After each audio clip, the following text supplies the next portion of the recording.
जय हिंद दोस्तों, सैनिक समाचारों में आपका हार्दिक स्वागत है। आज है कारगिल दिवस। इसके बारे में आपके लिए स्पेशल रिपोर्ट, उसके साथ समाचार। एक ट्रिब्यूट स्कीम पेंशनर्स के लिए शुरू की है एसबीआई ने, 30,000 रुपए 72 घंटे के अंदर। और मैं बात करूंगा नई लीव, यानी आपको माता पिता को देखने के लिए 30 दिन छुट्टी मिलेगी और लाखों वैकेंसी केंद्र सरकार की तरफ से जगह निकलेगी। और आतंकी हमला, अग्निवीर शहीद, जेएसयू जवान घायल। तो दोस्तों बात करते हैं, आज है कारगिल विजय दिवस। हाँ जी दोस्तों, जैसा कि आप वीडियो देख सकते हो कि हम भारत के लोगों को याद दिलाना चाहते हैं कि 26 वर्ष पूर्व 26 जुलाई 1999 अदम्य साहस, अदम्य वीरता, दृढ़ निश्चय, दृढ़ संकल्प का प्रदर्शन करते हुए हमारे रक्षा बलों ने अपनी हर एक एक इंच भूमि को पाकिस्तान से किस तरह छुड़ाया था और पाकिस्तानी सैनिकों को मार गिराया था। और आप समझ सकते हो उस समय प्रधानमंत्री जी थे अटल बिहारी वाजपेयी जी। उनका भाषण हम शांति चाहते हैं, ये तो दुनिया ने देखा। अब दुनिया ये देखेगी कि हम शांति की रक्षा के लिए और अपनी शक्ति का भी प्रदर्शन कर सकते हैं। लड़ाई के परिणाम के बारे में भी मेरे मन में कोई संदेह नहीं है। हमारी विजय निश्चित है और हम विजयी होकर दिखाएंगे। दुर्गे माता की जय की जय की जय। तीव्र तेरा तीव्र तेरा तीव्र तेरा सुनिए। और इस युद्ध के दौरान 543 जवान जेएसयू अधिकारी शहीद हुए थे। 543 1367 से अधिक गंभीर रूप से घायल और विकलांग हुए थे। यह वो युद्ध 16,000 फीट से अधिक की ऊंचाई, सबसे दुर्गम, उबड़ खाबड़, कठिन और खड़ी पर्वत श्रृंखलाओं में लड़ा गया। शायद विश्व इतिहास में ऐसा कोई उदाहरण नहीं है जहां इतने कम समय में ऊंचे पहाड़ों पर इतने कम समय में सैन्य अभियान शुरू किया और विजय प्राप्त की गई। आपके कल के लिए, अपना आज बलिदान करने के लिए हमारे बहादुर सैनिकों के पराक्रम का सम्मान करते हुए भारत के राष्ट्रपति ने, आप देख सकते हो, 4 परमवीर चक्र, 9 महावीर चक्र, 55 वीर चक्र से सम्मानित किया। और जिसमें आपके सामने captain Vikram Batra 13 JK rifle मरणोपरांत, lieutenant Manoj Pandey Gorkha rifles, grenadier Yogendra Singh Yadav आज हैं वो सूबेदार मेजर ऑनरी कैप्टन, 18 ग्रेनेडियर के rifleman Sanjay Kumar 13 JK rifle वो सूबेदार मेजर ऑनरी कैप्टन अभी हैं। ये हमारे फक्र की बात है। पाकिस्तानी घुसपैठियों ने टोलोलिंग, टॉप, टाइगर हिल, पॉइंट 4875 इन सब जगहों पर अपना घुसपैठ करके रखा था और उसको उनसे किस तरीके से छुड़ाया जा और उनको किस तरह नेस्ता नाबूद किया। ऑपरेशन कारगिल विजय जब लॉन्च हुआ तो आप देख सकते हो, कईयों ने कहा जाता है कि कैप्टन विक्रम बत्रा का स्लोगन, ये दिल मांगे मोर, या तो तिरंगा लहरा के आऊंगा नहीं तो लिपट के आऊंगा। इस तरीके के आज हमें याद करना होगा, आज हमें उन्हें ट्रिब्यूट करना होगा और सच्ची श्रद्धांजलि देनी होगी। दोस्तों हम सैनिक जीवन चैनल की तरफ से, अपने सभी व्यूअर्स की तरफ से, यानी जितने शहादत हुआ है उनको ट्रिब्यूट करते हैं और कहते हैं इस देश के लिए कि बलिदान हमेशा, बलिदान व्यर्थ नहीं जाता है। और इस देश और देश की जनता के लिए सैनिकों का समर्पण आप अतुल्य, अमूल्य है। जय हिंद। जय हिंद दोस्तों, बढ़ते हैं आगे खबरों की तरफ। बात कर रहे हैं कि ट्रिब्यूट स्कीम एक शुरू हुई है जिसमें पेंशनर्स के लिए 30,000 रुपए 72 घंटे में यदि उनकी डेथ हो जाती है। और ट्रिब्यूट स्कीम आप समझ सकते हो एक सौहार्द है, यानी उसको एक अंत्येष्टि है, एक श्रद्धांजलि है। भावना पूर्वक स्टेट बैंक ऑफ इंडिया ने यह स्कीम शुरू की है और इसका सर्कुलर आप देख सकते हो 23 जुलाई 2025 को शुरू किया गया। यानी 60 साल की उम्र के बाद कोई पेंशनर भगवान को प्यारा होता है तो उसको 72 घंटे के अंदर 30,000 रुपए अनुदान राशि दी जाएगी। स्टेट बैंक ऑफ इंडिया की ये पहला इनका सर्कुलर आप 4 पेज का देख सकते हो। शर्त इनकी है इसी तरीके का है और पूरी एसओपी निकाली है।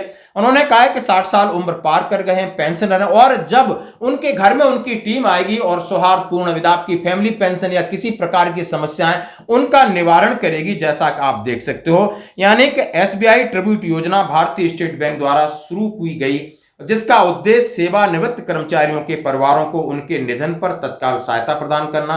यह पहल बैंक के अपने कर्मचारियों की भलाई के प्रति दीर्घकालिक प्रतिबद्धता का एक विस्तार है। जैसा कि सेवारत कर्मचारियों के लिए एक अटूट योजना थी, अभी इन्होंने ये योजना का एक पहल है और हम इसका स्वागत करते हैं, जैसा आपने देखा।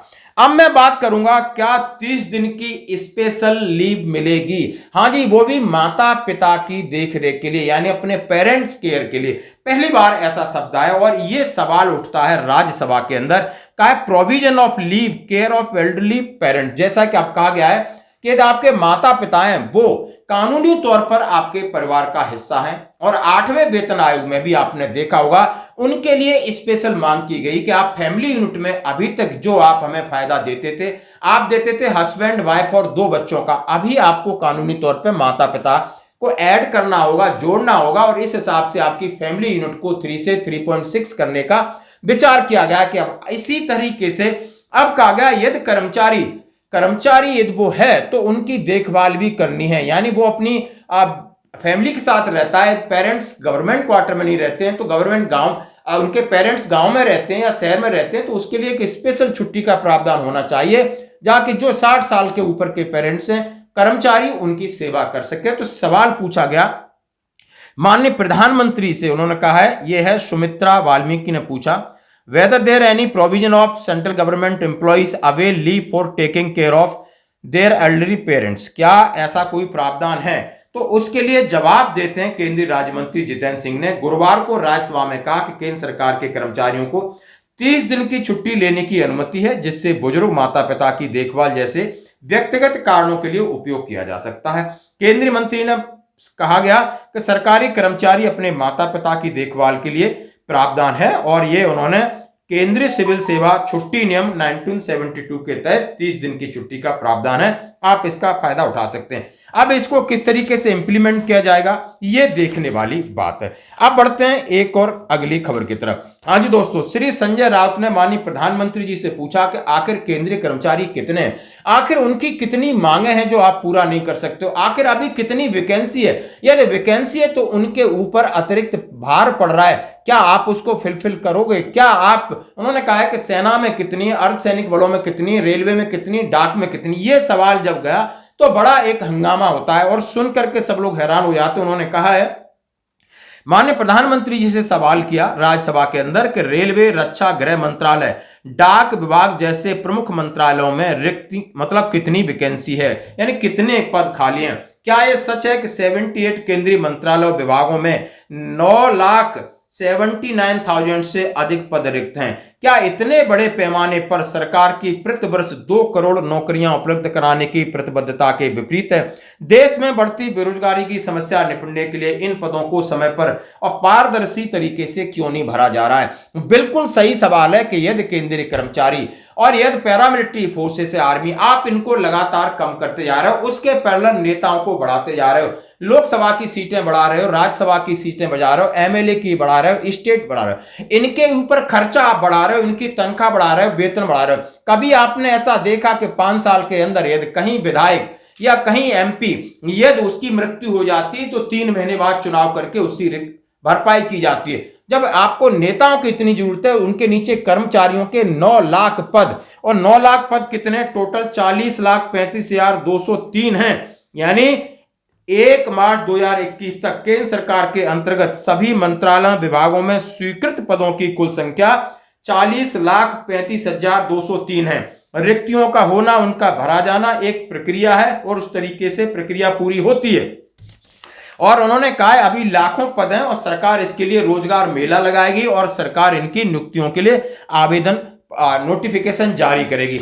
अब सवाल ये होता है कि नोटिफिकेशन तो आप जारी कर रहे हो, लेकिन नेताओं के लिए आप क्या करते हो? जैसे ही एक मृत्यु हो जाती है आप 2-3 महीने में जगह भर देते हो, और यहां पर आपके 9 लाख पद खाली हैं 40 लाख में से। उनका काम कौन कर रहा है? उनका काम कर रहे हैं दूसरे केंद्रीय कर्मचारी। आप देख सकते हो अर्धसैनिक बलों में 1 लाख से ज्यादा पद खाली हैं और नोटिफिकेशन जब सरकार के ऊपर दबाव गया तब निकला। इसी तरह आप देख सकते हो आर्मी, एयरफोर्स, नेवी में कितनी जगह है, लेकिन उनका काम कौन कर रहा है? लेकिन नेता अपना सारा फुलफिल कर लेते हैं और उन्हें कर्मचारियों की क्या चिंता है वो आपने देख लिया। अब मैं बात करूंगा, एक बड़ा आतंकी हमला हुआ है जिसमें एक अग्निवीर की शहादत हुए, एक जेएसयू जवान बुरी तरह घायल हुए। हाँ जी दोस्तों, जम्मू कश्मीर में एलओसी के पास लैंडमाइन ब्लास्ट हुआ, अग्निवीर शहीद, 2 जवान घायल, क्रॉस फायरिंग में युवक की मौत। अभी जम्मू कश्मीर में शुक्रवार को नियंत्रण रेखा यानी कल एलओसी के पास लैंडमाइन धमाका, हादसे में वीर ललित कुमार शहीद हो गए, जबकि 2 जवान घायल हो गए। यह घटना केजी यानी कृष्णा घाटी इलाके में एरिया डोमिनेशन पेट्रोलिंग के दौरान हुई। सेना ने बताया कि घायलों में एक जूनियर कमीशन अफसर भी शामिल है। दोनों को मिलिट्री हॉस्पिटल में भर्ती करा गया। उनकी हालत इस तरह है। और जैसा कहा 7 जाट रेजिमेंट के अग्निवीर ललित कुमार को सलाम। उन्होंने देश की सेवा करते हुए कृष्णा घाटी इलाके में जान की कुर्बानी दी। हम उनके परिवार के साथ इस दुख की घड़ी में खड़े हैं। तो दोस्तों, आज की खबरों में इतना ही। बने रहिए हमारे साथ। धन्यवाद।